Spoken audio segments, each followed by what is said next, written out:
नमस्कार समस्त जिज्ञासु ओडिया भाई भौणी मानक आम स्कूल पाठ कार्यक्रम को स्वागत करुछि। पूर्वर आमे ऑटोट्रॉफिक न्यूट्रिशन बा स्वभोजी पोषण संपर्क रे बा सबुज उद्भिद मानकर पोषण प्रक्रिया संपर्क रे आलोचना करि सारि। आगो को आमे हेटेरोट्रॉफिक न्यूट्रिशन बा परभोजी पोषण संपर्क रे किछि कथा आलोचना करिबा। जदि कोनोसी जीव अन्य एक जीव उपरे तार खाद्य बा पोषण पाई निर्भर करुछि तेबे ताकू आमे परभोजी पोषण बा हेटेरोट्रॉफिक न्यूट्रिशन बोले कहिताउ। तेबे ई हेटेरोट्रॉफिक न्यूट्रिशन बा परभोजी पोषण अनेक गुडियो उपाय रे हेइ थाए। आमे आलोचना करिवा हेटेरोट्रॉफिक न्यूट्रिशन।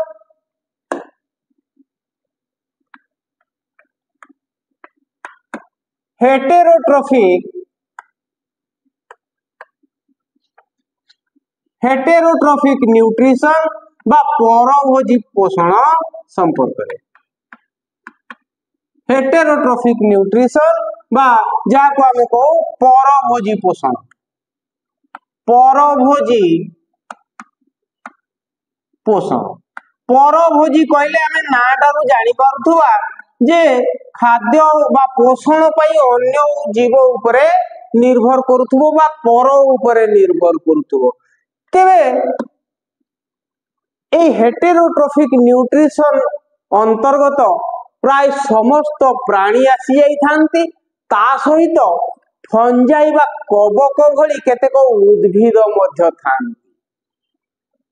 फंजाई बा कबक जो मानक पाखरे हरित लवक न थाए बा सबुज लवक न थाए से माने आलोक संश्लेषण प्रक्रिया बा फोटोसिंथेसिस करबा को समर्थ हे न थांती। तेणु से माने बाध्य हे अन्य जीव मानक ऊपरे खाद्य पाई निर्भर करि थांती बा पोषण पाई निर्भर करि थांती। तेबे ए हेटेरोट्रॉफिक न्यूट्रिशन केते गुडी उपाय रे हेइ थाए देखिबा। जदि कौनसी जीव सीधा सड़क भावरे ऑटोट्रॉफ्स बा सबुज उद्भिद मानक ऊपरे खाद्य पाई निर्भर करे तेबे सेमानंकु आमे कहिताउ शाकाहारी बा हर्बिवोरस। सेमानंकु आमे कहिताउ शाकाहारी बा सेमानंकु आमे हर्बिवोरस बोले कहिताउ।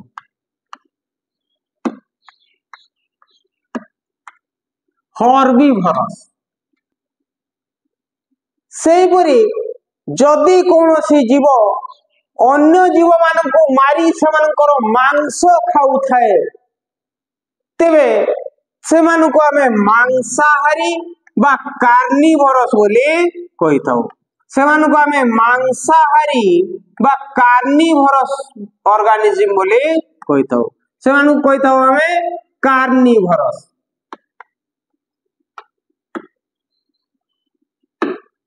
जेमिति बाघ सिंह गधिया बिलुआ एमाने अन्य जीव माननकु खाई बंची थांती बा खाद्य पाई अन्य जीव माननकु मारी सेमानकर मांस खाई थांती। तेणु सेमानकु आमे कहू मांसाहारी। आउ जदि कोनोसी जीव उभय शाकाहारी आउ मांसाहारी हेइ थाए बा सीधा सड़क से उद्भिद बा उद्भिद जात पदार्थ को खाई बंची थाए ता सहित मांस मध्य खाई पारि थाए सेमानंकु आमे कहू सर्वाहारी बा ओमनिवोरस। सेमानंकु आमे कहिताउ सर्वाहारी बा ओमनिवोरस।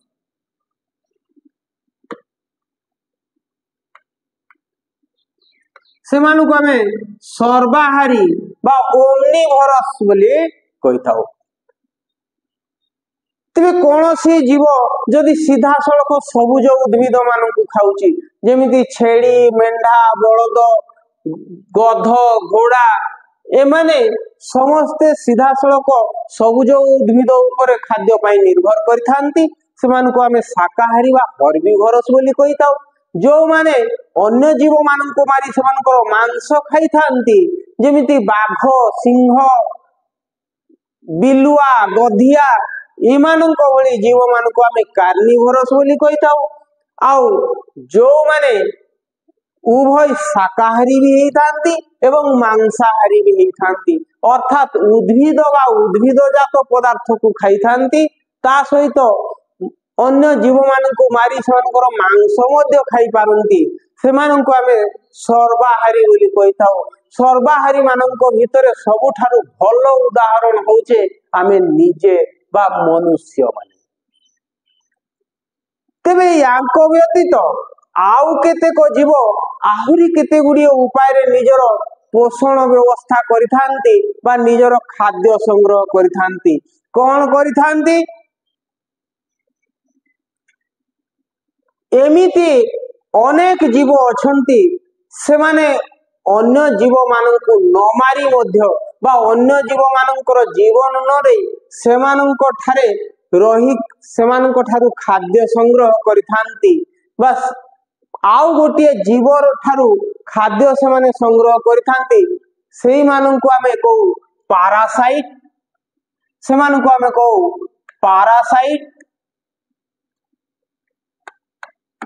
ବା ପରଜୀବୀ, ସେମାନଙ୍କୁ କୁହାଯାଏ ପରଜୀବୀ ବା ପାରାସାଇଟ୍ସ। ଏବଂ ସେମାନଙ୍କର ଯୋଉ ଖାଦ୍ୟ ସଂଗ୍ରହ ପ୍ରକ୍ରିୟାକୁ କୁହାଯାଏ ପାରାସାଇଟିକ ନ୍ୟୁଟ୍ରିସନ ବା ପରଜୀବୀୟ ପୋଷଣ। ସେମାନଙ୍କର ଖାଦ୍ୟ ସଂଗ୍ରହ ବ୍ୟବସ୍ଥାକୁ କୁହାଯାଏ ପାରାସାଇଟିକ ନ୍ୟୁଟ୍ରିସନ, ପାରାସାଇଟିକ ନ୍ୟୁଟ୍ରିସନ বা পরজীবীয় পোষণ বলি কুହାଯାଏ। পরজীবীয় পোষণ। ଆଉ କେତେକ ଜୀବ ମୃତ ଜୀବମାନଙ୍କୁ ଖାଇ ବଞ୍ଚିଥାନ୍ତି। ମୃତ ଜୀବମାନଙ୍କୁ ସେମାନେ ଡିକମ୍ପୋଜ କରିଦେଇଥାନ୍ତି ବା ସେମାନଙ୍କର ବିଘଟନ କରିଦେଇଥାନ୍ତି, ସେମାନଙ୍କୁ କୁହାଯାଏ ଡିକମ୍ପୋଜର ବା ବିଘଟକ। ଡିକମ୍ପୋଜର ବା ସେମାନଙ୍କୁ ବିଘଟକ ବୋଲି କୁହାଯାଏ। କାରଣ ସେମାନେ ସେ ମୃତ ଜୀବର ଶରୀରଟିକୁ ବିଘଟିତ କରିଥାନ୍ତି ବା ସେ ଶରୀରଟାର ବିଘଟନ କରିଥାନ୍ତି, ତାକୁ ପଚେଇ ଦେଇଥାନ୍ତି, ସଢେଇ ଦେଇଥାନ୍ତି, ତେଣୁ ସେମାନଙ୍କୁ ଡିକମ୍ପୋଜର ବା ବିଘଟକ ବୋଲି କୁହାଯାଏ। ଆଉ କେତେକ ଜୀବ ସେମାନେ ପରସ୍ପର ସହିତ ସହଭାଗିତା ମାଧ୍ୟମରେ ବା ପରସ୍ପରର ସହଯୋଗ ମାଧ୍ୟମରେ ସେମାନଙ୍କର ଖାଦ୍ୟ ଚାହିଦା ମେଣ୍ଟେଇଥାନ୍ତି। ଯେମିତି ଲାଇକେନ, ଲାଇକେନ କଣ? ଫଞ୍ଜାଇ ବା କବକ ବୋଲି ଆମେ ଯାହାକୁ କହୁ, ଫଞ୍ଜାଇ ବା କବକ। କେତେକ ଫଞ୍ଜାଇ ସେମାନେ କେତେକ ଆଲଗେ ବା ଶୈବାଳ ମାନଙ୍କ ସହିତ ଆଲଗେ ବା ଶୈବାଳ ମାନଙ୍କ ସହିତ ମିଶି ରହିଥାନ୍ତି।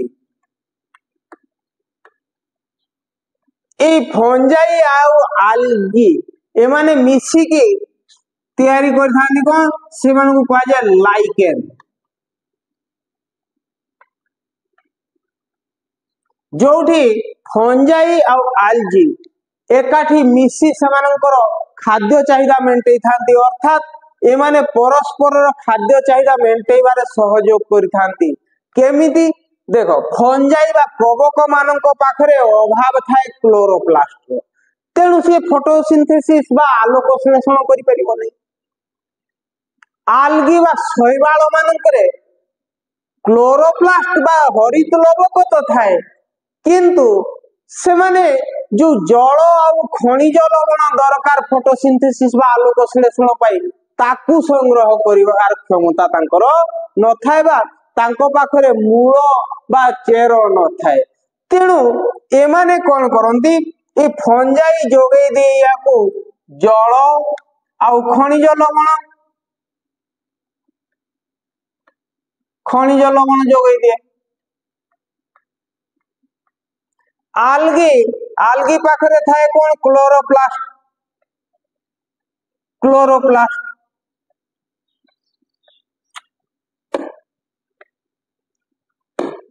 आल्गी पाखरे थाए क्लोरोप्लास्ट।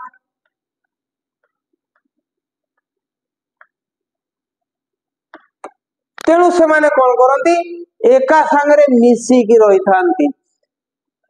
आल्गी पाखरे हरित लवक अच्छी फंजाई बा कवक कौन करे ताकू जल आ खनिज लवण जोगई दिए जहा फल आल्गी से फोटोसिंथेसिस प्रक्रिया माध्यम रे खाद्य प्रस्तुत करिथाए जहाकू दी जण जाक सहभागिता माध्यम रे बा परस्पर भाग करी खाई थांती बा सेमाने से पोषण को ग्रहण करि थांती। एभली प्रक्रिया रे जो पोषण प्रक्रिया संघटित हेई थाए ताकू आमे कहू सिम्बायोटिक न्यूट्रिशन। ताकू कहू सिम्बायोटिक न्यूट्रिशन बा सहजीवी पोषण बोली ताकू कहा जाए।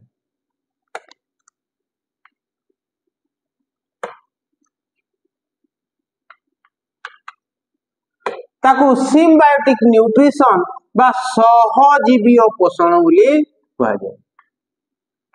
सहजीवी पोषण सहजीवी पोषण कौन सांगरे जीवन धारण करी पोषण प्रक्रिया संगठित करुले से मानक आमे सहजीवी पोषण बोली कहिताउ। तेबे एई भली अनेक उपाय रे पोषण प्रक्रिया संगठित होता है बा जीव तार खाद्य संग्रह करिथाए। तेबे प्रत्येक जीव भिन्न भिन्न उपाय रे भिन्न भिन्न प्रकार खाद्य संग्रह करिथांती बा खाद्य ग्रहण करिथांती बा निजर पोषण व्यवस्था करिथांती। सेई भली आमे मनुष्य माने कौन कौन खांती तो आमे जानिचे। आमे जानू जे मनुष्य होची एक सर्वाहारी जीव। पृथ्वी रे जेते प्रकार खाद्य अछि प्राय सबु खाद्य को मनुष्य खाइबा को समर्थ होई थाए। काहे कि आमे लक्ष्य कले जानि परिबा जे प्रत्येक जीव एक निर्दिष्ट परिवेश रे निर्दिष्ट अंचल रे देखा जाई थांती। सबु जीव सबु जगह रे सबु परिस्थिति रे देखा जाई न थांती। एक सबु प्रत्येक जीव एक निर्दिष्ट अंचल रे निर्दिष्ट परिवेश रे निर्दिष्ट जलवायु रे जीवन धारण करबा को समर्थ। किंतु मनुष्य बा मनीष एमिति एक जीव जल स्थल आकाश सबु जगह रे सबु परिस्थिति रे मनीष बंची रहिबार क्षमता हासिल करिछि बा सेथि विवर्तन प्रक्रिया रे से क्षमतार अधिकारी हेछि। तेणु मनीष सबु प्रकार खाद्य को पोषक भाव रे बा पोषक भाव रे ग्रहण करबा को समर्थ हेथाय। तेबे मानव परिपाक संस्था बा ह्यूमन डाइजेस्टिव सिस्टम संपर्क रे आगो किछि कथा आलोचना करिबा। तेबे चालो देखिबा मनीष मानक पाखरे तांकर परिपाक संस्था भाव रे को जंत्रपाती सब अछि से माने मनीषर पोषण बा परिपाक रे केमिति साहाय्य करथांती।